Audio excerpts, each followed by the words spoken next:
দিলীপ ঘোষের এই মন্তব্যের পর নানা মহলে এখন একটাই তো প্রশ্ন উঠছে, তাহলে কোনটা বেশি গুরুত্বপূর্ণ, দল নাকি মুখ? দলগতভাবে লড়াই নাকি একাই 100? দলের লড়াইয়ে বাজিমাত নাকি একার করিশ্মায় যুদ্ধ জয়?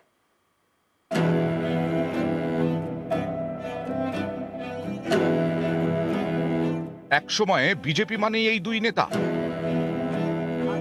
বিজেপির তখন দুই মুখ, অটল বিহারী বাজপেয়ী এবং লালকৃষ্ণ আডবাণী। 14 থেকে অবশ্য বিজেপির একজনই মুখ।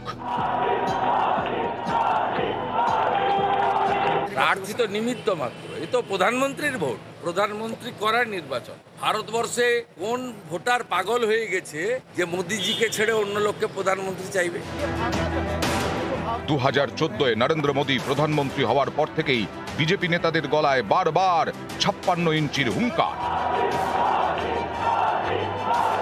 বিজেপির এখন স্লোগান, মোদি হ্যায় তো মুমকিন হ্যায়। एनडीए सरकार 400 पार। অনেকেই মনে করেন পদ্মশিবির চায় মোদির লার্জার দ্যান লাইফ ইমেজ তৈরি করতে। এখানেই অনেকের প্রশ্ন, কোনটা বেশি গুরুত্বপূর্ণ, দল, আদর্শ নাকি মুখ? এই প্রশ্নই আরো জোরালো হয়েছে দিলীপ ঘোষের কথায়। তৃণমূলের বিরুদ্ধে তো আমি লড়াই করেছি, আর কে পশ্চিমবাংলা লড়াই করেছে? সিপিএম কংগ্রেস ছিল, এখন সেটিং বলছে, চিরদিন সেটিং করেছে, তাই দোকান উঠে গেল। দিলীপ ঘোষ লড়াই করেছে বলে যাদের দেখছেন এরা সব বিজেপি ছিল না, এরা টিএমসি কে হারাতে দিলীপ ঘোষের সঙ্গে এসছে। সাধারণত আঞ্চলিক দলগুলি নেতাকেন্দ্রিক হন, একজন নেতাই সেখানে মাথা।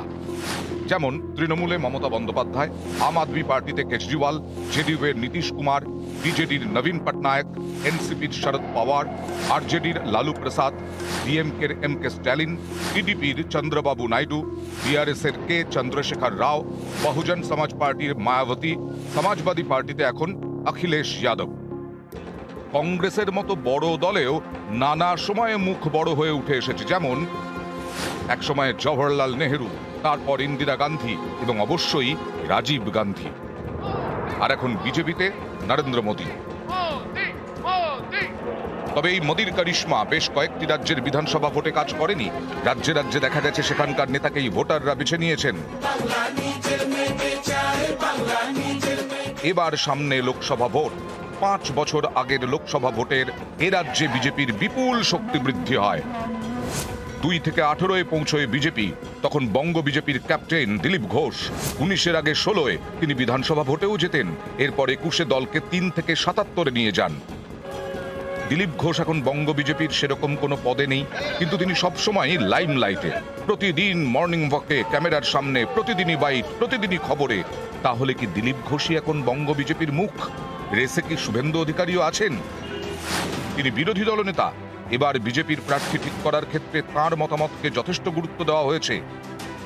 এই যখন পরিস্থিতি, তখন দিলীপের গলায় হুঙ্কার। তৃণমূলের বিরুদ্ধে তো আমি লড়াই করেছি, আর কে পশ্চিমবাংলা লড়াই করেছে? তৃণমূলের বিরুদ্ধে তো আমি লড়াই করেছি, আর কে পশ্চিমবাংলা লড়াই করেছে?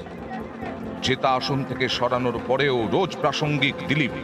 এবার তিনি জিতলে তো কথাই নেই, ফের এ রাজ্যে বিজেপির মুখ হওয়ার দাবি জানাতেই পারেন প্রাক্তন রাজ্য সভাপতি। কি গুলি মারবো না চা খাওয়াবো, কি করবো? নিউজ 18 বাংলা।